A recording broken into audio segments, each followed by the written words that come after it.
Hello friends, I hope you all are fine. अब तक हम हिस्ट्री ऑफ मॉडर्न इंडिया का 12 चैप्टर कंप्लीट कर चुके हैं। आज हम 13 चैप्टर स्टार्ट करेंगे, जो है the struggle for Swaraj 1919 to 27।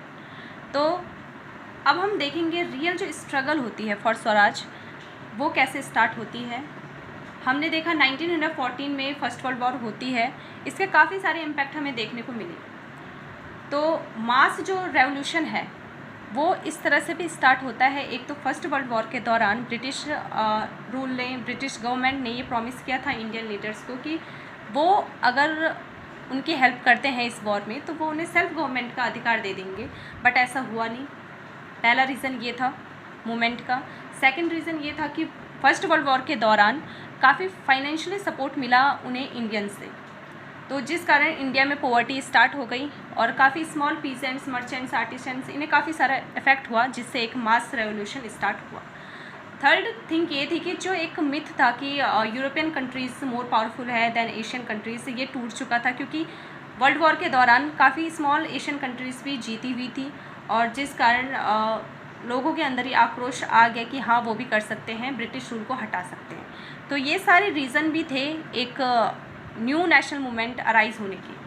तो इसमें हम ये सारी चीज़ें पढ़ेंगे, कैसे जो मूवमेंट जगह जगह में स्टार्ट होते हैं, क्या कॉज थे, क्या रिफॉर्म भी थे, ये सारी चीज़ें हम देखेंगे। तो स्टार्ट करते हैं। Last phase of the national movement began in 1919 after first world war. तो जो लास्ट फेज है नेशनल मूवमेंट का वो स्टार्ट हो जाता है 1919 से।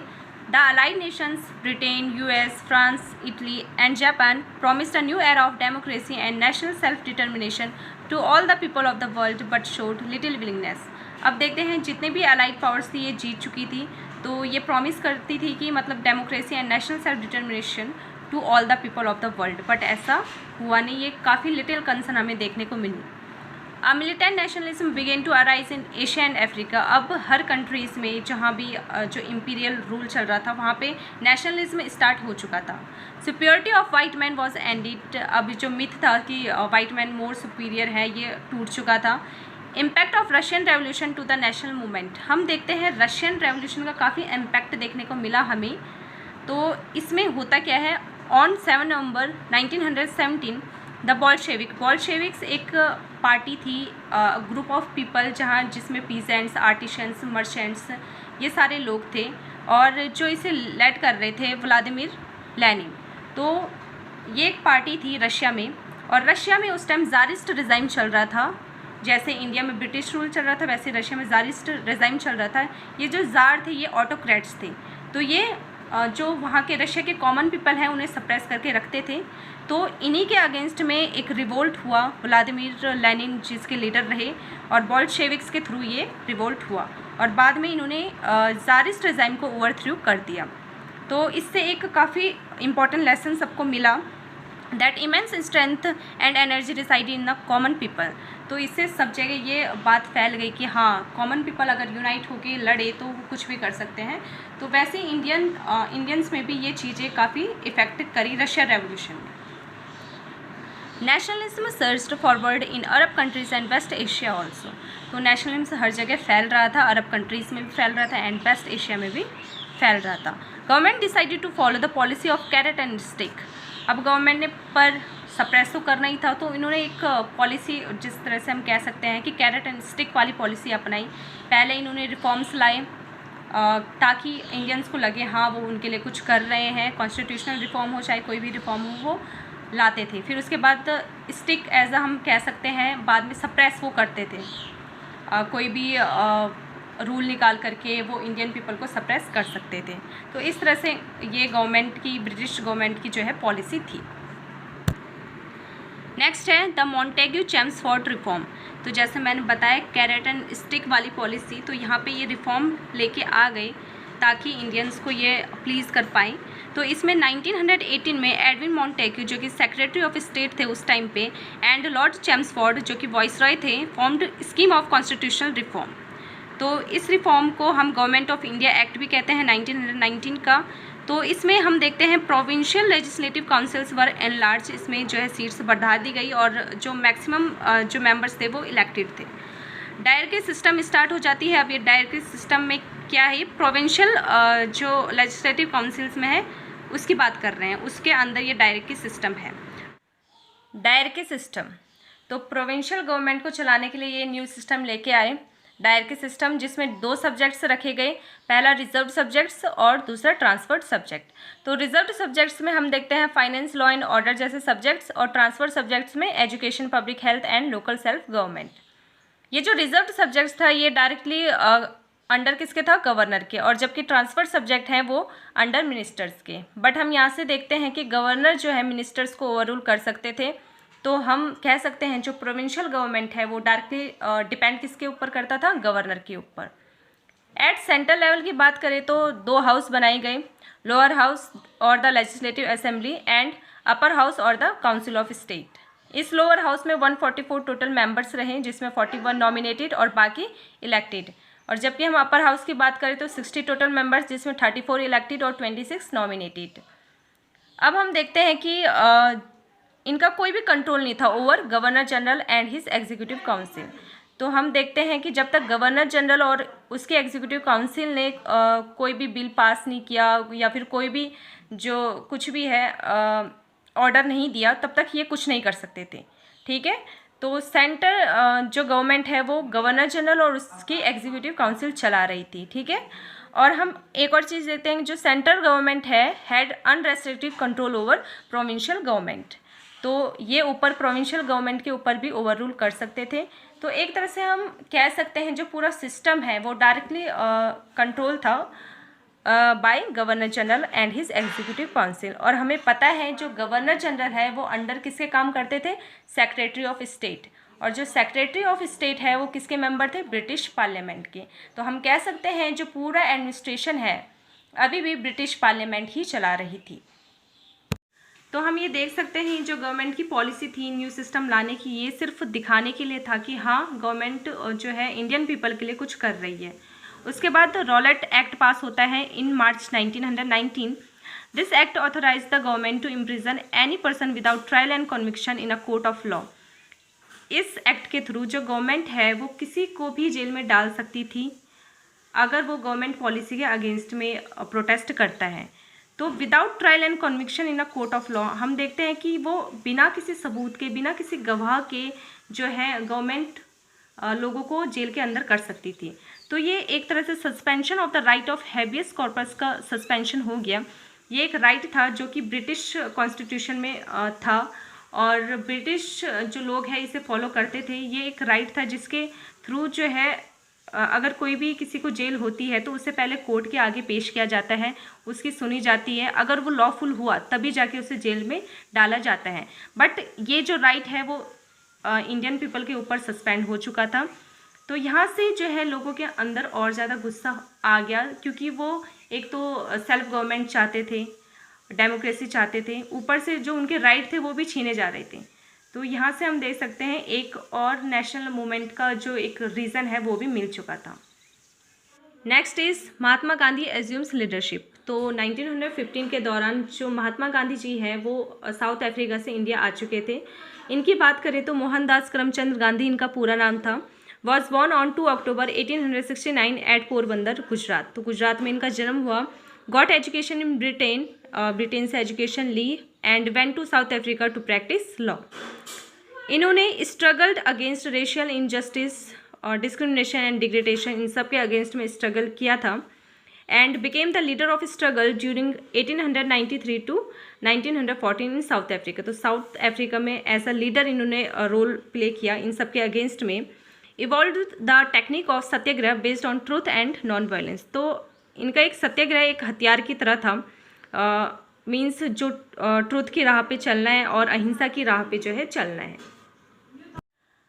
But violence was preferable to काउटाइज।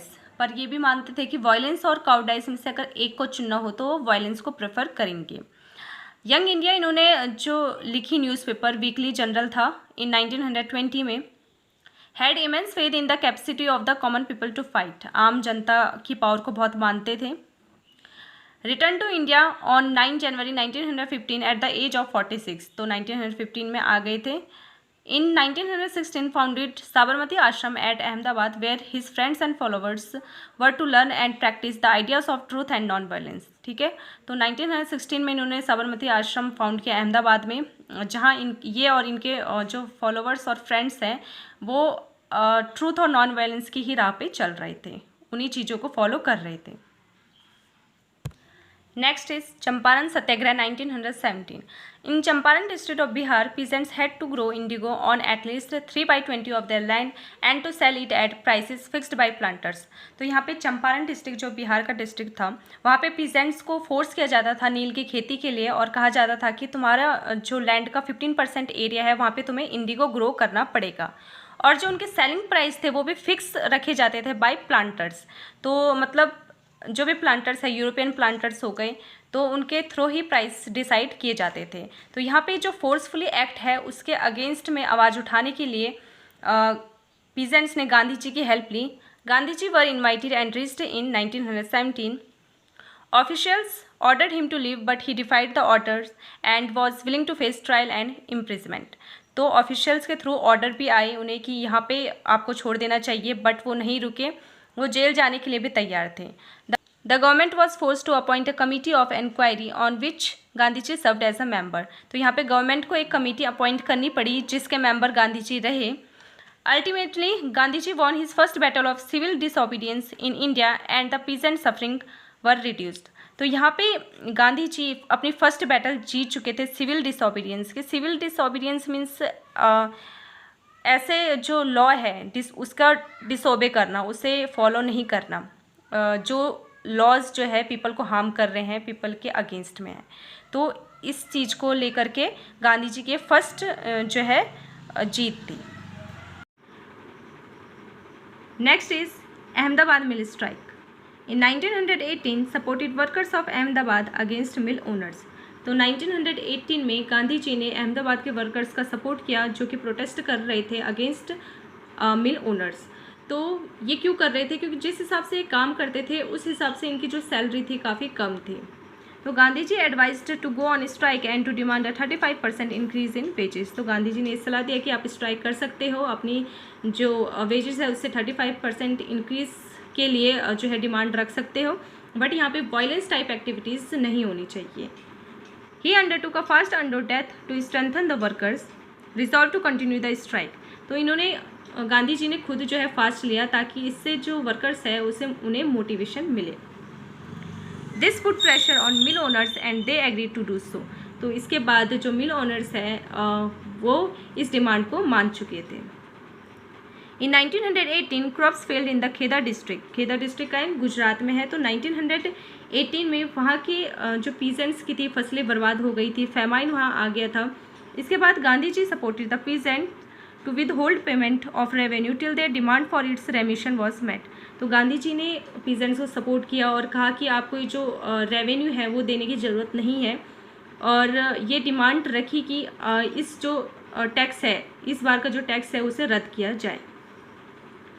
Letter the struggle was withdrawn as the government had issued instructions to collect revenue only from those who could afford.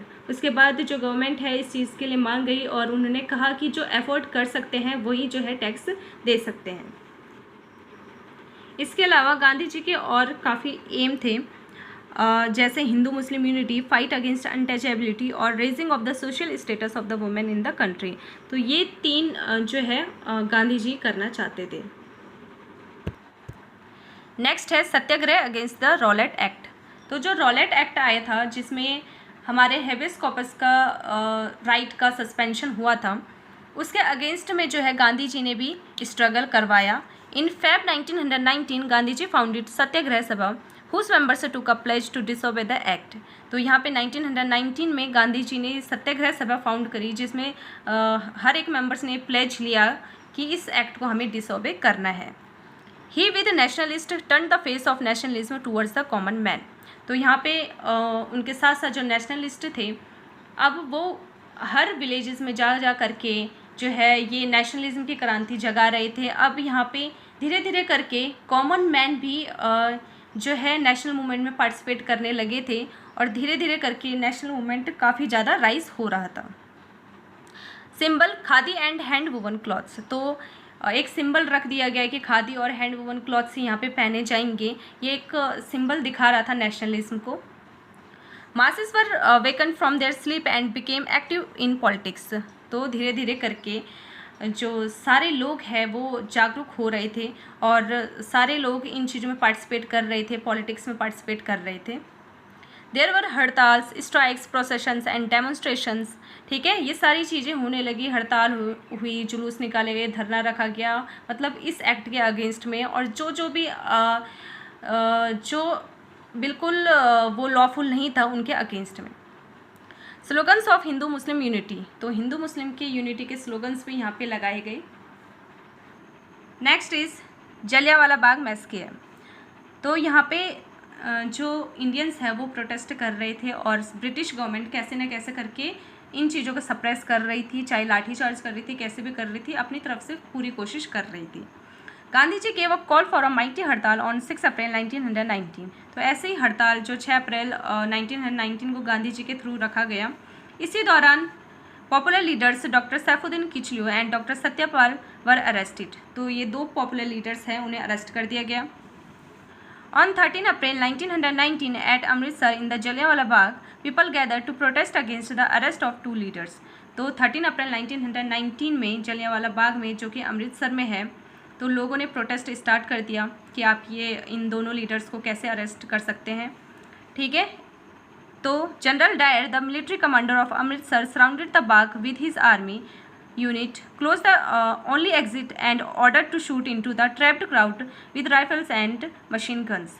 तो जनरल डायर जो कि मिलिट्री कमांडर थे अमृतसर के, उन्होंने जलियांवाला बाग को जो है अपनी आर्मी से सराउंडेड कर दिया और जो कि एक ही एग्ज़िट था वहाँ पे बाग में, उसे क्लोज़ करवा दिया। अब यहाँ पे इस बाग में जो है काफ़ी सारे लोग फंस चुके थे और जनरल डायर ने अपनी आर्मी को ऑर्डर दे दिया कि वो शूट स्टार्ट कर सकते हैं। तो यहाँ पे thousands and were killed and bounded, मतलब 100 ऑफ पीपल जो है मर गए थे और थाउजेंड्स जो है घायल हो चुके थे। तो काफ़ी जो दर्दनाक चीज़ है ये जलियांवाला बाग में हुई थी।